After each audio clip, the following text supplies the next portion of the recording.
Hi everybody, Mr. Polley here. So today we're going to look at part 2 of our book about Galileo. But first of all, let me remind you again that you can find our videos on either my YouTube channel over here where you can find all the videos, or you can go to your Google Classroom and find them on there if they've been posted for your year. And even through the Easter holidays, they will be posted every week on Monday. So let's go back to our book from last week. Now you remember it was a non-fiction book called Scientist and Stargazer Galileo, and we'd gotten to page 16. So far, to recap, we learned about Galileo's life up to now. He over time became a very successful scientist, but his ideas about the Earth, the other planets and the Moon were very much against what the Catholic Church in Italy during this 17th century believed. So let's jump in right here, shall we? One of the things Galileo looked at was the moon. The view thrilled him. People had believed for centuries that the moon was perfectly smooth. Through his telescope, Galileo could see a huge mountain and craters. The moon's surface was rough and uneven. Galileo knew that these discoveries were dynamite. They would cause a scientific revolution. He could prove with his telescope that his own scientific ideas were right, how the old-fashioned professors would dislike him. Everywhere in the sky, Galileo saw countless stars that were invisible without a telescope. Carefully, he noted his observations and made lots of sketches. It was all so exciting. What would he find next? In January 1610, Galileo made one of his greatest discoveries. Observing the planet Jupiter, he noticed that it was in a line with 3 little stars. It might be a coincidence, but the next night the 3 stars were still there, though their pattern had changed. For several nights Galileo watched Jupiter. On some nights he saw 4 stars instead of 3. The pattern kept changing. And sometimes he could not see all of them. But there were definitely 4 little stars following Jupiter. There was only one explanation. Jupiter had moons going round it. When he could not see one of them, it was because it was behind Jupiter. Galileo wanted to let everyone know about the wonders of the telescope. In just a few weeks he wrote a book called The Starry Messenger. It created a sensation, just as he had expected, but some people said he had made it all up, and his enemies were jealous. Galileo often upset people by the way he said things. He always said what he thought, and he had no time for anyone who disagreed with him. His friends warned him that if he went back to Tuscany, he would be in danger from his old enemies in the university and in the church. But Galileo was obstinate and ignored the warnings. He had a scheme for getting a job back home. He was really famous now, and he thought no one could touch him. Obstinate means stubborn. Well, it means very stubborn, actually. Obstinate. Cool word, right? The family name of the Grand Duke of Tuscany was Medici. So Galileo called the moons of Jupiter he had found the Medicean stars. Today we call them the Galilean moons Io, Europa, Ganymede and Callisto. The plan worked. The Grand Duke was flattered and made Galileo his personal philosopher and mathematician. So Galileo went to live in France. Wow, that's cool, isn't it? So to get a job, you discover something and then name it after the person you want to be your new boss. Clever idea, huh? But still many people did not believe Galileo's observations. So the next year in 1611, he decided to go to Rome. There he would show the telescope to some of the most powerful and important scientists he knew. The visit was a triumph for Galileo.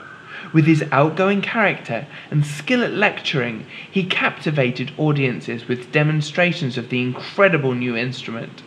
Everywhere he went, he was received as an honoured guest. He had an audience with Pope Paul V, which was a great success. Galileo was overjoyed. At last he might be allowed to teach that the Earth and planets moved around the sun as Copernicus had said. But he had forgotten about his enemies. They were very jealous because the Grand Duke paid him a huge salary and gave him special favours. In public, They criticized some of his scientific ideas. In private, they started to plot his downfall. Galileo found himself in more and more trouble as he tried to argue with his critics. Things went from bad to worse for Galileo. In 1614, a priest gave a sermon condemning him and his ideas about the earth circling the sun. Galileo's friends knew the situation was serious. They told him to become quiet and lie low. Galileo was so worried that he became ill. Even so, he would not accept his friend's advice. He went to Rome determined to argue his point of view. So the church authorities had to decide what to do about him. They declared that the earth must be the center of the universe. To believe the earth moved around the sun was a serious crime against the church. And remember that Rome is where Vatican City is, and that's the absolute center in the whole world of the Catholic Church. So they're very powerful there, especially in those days. Galileo was summoned by a senior church official, Cardinal Bellarmine. He got a severe ticking off and was told to go away and keep quiet, or else. Disappointed, Galileo returned to Florence and worked on other things, at least for a while.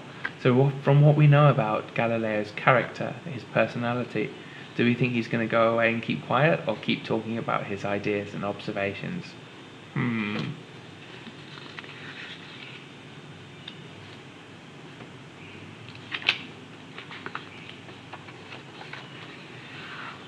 8 years later, Pope Paul V died. The new Pope, Urban VIII, was an old friend of Galileo's. Galileo hoped the new Pope would let him discuss Copernicus's theory again. He wanted to see the Pope and was delighted when he got his permission to write a book. But there was one condition. He was not to say that the earth really does go around the sun. He must also say the sun could be going around the earth. Galileo realized he had no choice, so he agreed. He wrote a brilliant book, but he did not take the Pope's warning seriously enough. His enemies saw their chance. They persuaded the Pope that Galileo was making fun of him. The Pope was furious, and he ordered Galileo to Rome to be tried by a church court. It was a terrible shock. Galileo was 68 years old and unwell. He knew he could be tortured or put in prison if the trial went badly. So I think at this point let's make sure we know what the Pope is. The Pope is actually the head of the Catholic Church. He's in charge. And in those days, the Pope was more powerful than most kings and queens even. Galileo pleaded that he was too ill to go to Rome, but the Pope was so angry he would not let him off. When Galileo felt better, the Grand Duke of Tuscany helped him make his journey comfortable and arranged for him to be looked after in Rome. The trial did not go well. Galileo still could not understand why so many people were against him. He was frightened of prison, or an even worse punishment, but there was a way to avoid this. Galileo agreed to read out the words that said he did not believe the earth goes around the sun. In his heart he knew the words were untrue. Later he went back to the court to hear his punishment. He had to wear a white robe to show that he was sorry for offending the church. He knelt down and listened while he was sentenced to imprisonment. Now you imagine almost 70-year-old and going to prison. In the end it was not so bad for Galileo. He did not have to go to a real prison. He was sent back to his own house just outside Florence, but he was under strict orders to stay there quietly. His books were banned, and visitors had to get special permission to see him. Nothing could stop Galileo talking about science, though. His imagination and curiosity in the world around him were as strong as ever. He was over 70 years old, but he wrote a new and important book about how things move. A friend smuggled it out so that it could be published in Holland. Galileo claimed he did not know how the book got out. Of course, that was not true, but he got away with it. Sadly, Galileo went blind. Even so, he kept thinking up new ideas. With the help of his son and friends, he worked to the very end. He died a month before his 78th birthday, leaving behind so many important theories and discoveries which would help transform scientific thinking. Wow. So that's the end of the tale of Galileo's life, isn't it? So there's a lot to think about with his life there.